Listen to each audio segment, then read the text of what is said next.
Students, I welcome you to this learning session. I'm Yogita and our subject is psychiatry nursing, and today we are going to study about occupation therapy. It's one of the easy and simple therapy, and by the word itself you'll understand that occupation, you are teaching certain occupation to the patient, so that will help them, to improve themselves, improve their self confidence, improve their ego defense, as well as they are also get little money, so that they will be self dependent. Okay, now occupation therapy is a specialized therapy given by the trained person who is able to train the person, who is able to train the patient to do something good. Now, for whom we can give this occupation therapy? We can give it for the children, adolescents, adults, or person with the psychiatric illness or emotional disturbance, or any patients. We are if we feel them that they're able to do, then definitely we can include them in occupation therapy, and we can give occupation therapy to them. Now, where we will give this occupation therapy? We can give it in psychiatric hospital and special homes, or community health centers, or any rehabilitation center. We can give this occupation therapy. Now, what's the process of this occupation therapy? As how I said, we are teaching something to them. We are teaching some occupation, a job activity to them. Now, what's the process? First step is to understand the patient. You have to evaluate the patient, what he can do and what he cannot do. So, we need to understand the strength and weakness of a patient, as well as we need to understand the potentiality of a patient. Then, along with the patient and therapist, both has to decide, and they will plan the goal. They will plan a immediate and long term goals.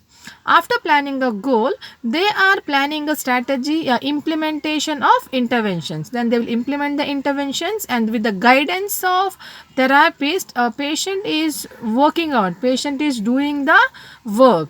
Then after that, we are having a first meeting, a first evaluation. One, he has finished one goal.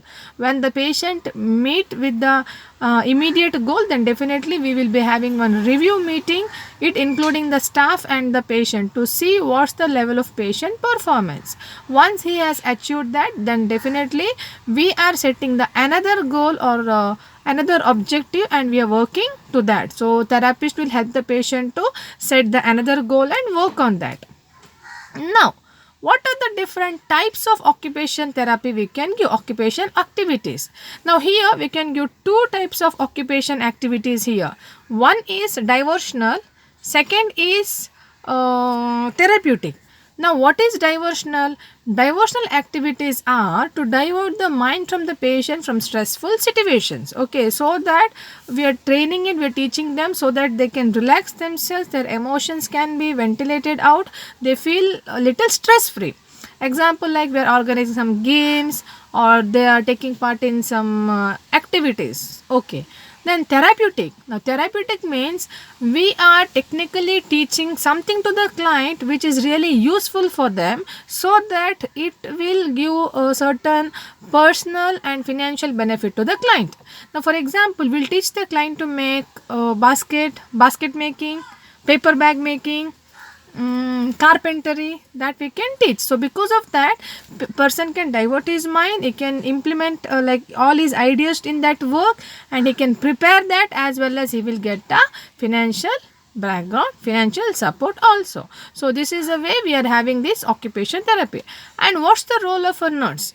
Now here, nurse need to understand the patient, understand what he can do and what he cannot do, understand the potential level of a patient, understand the understanding level of a patient. It's very important to the nurse to have an idea how much patient can tolerate, how much instruction he can follow, which work is easy for the patient to do. Then we can do that. In case, for example, you think that we are having a work called book binding. Now if the one patient, he maybe he is mentally retarded, he can't do all the steps of that, what we can do, we can select a group of people, we can divide the book. Some may have to close the book, set the paper, another group of people has to take that paper from one room to another, third group will keep the papers in the machine so that they will have that machine cutting, stitching, whatever. Fourth group will stick the front paper to that, the name, label to the book.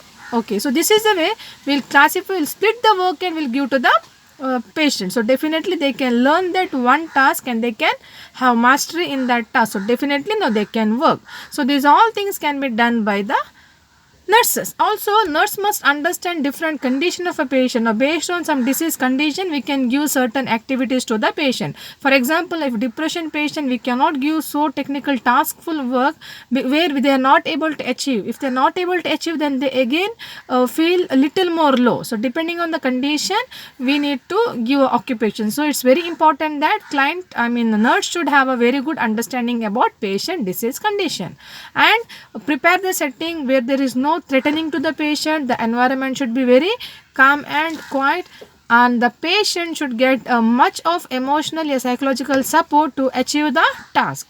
So this is the way how we can do occupation therapy. I hope you understood. I'll see you in next class with some new topic. Until then, take care of yourself. Thank you all.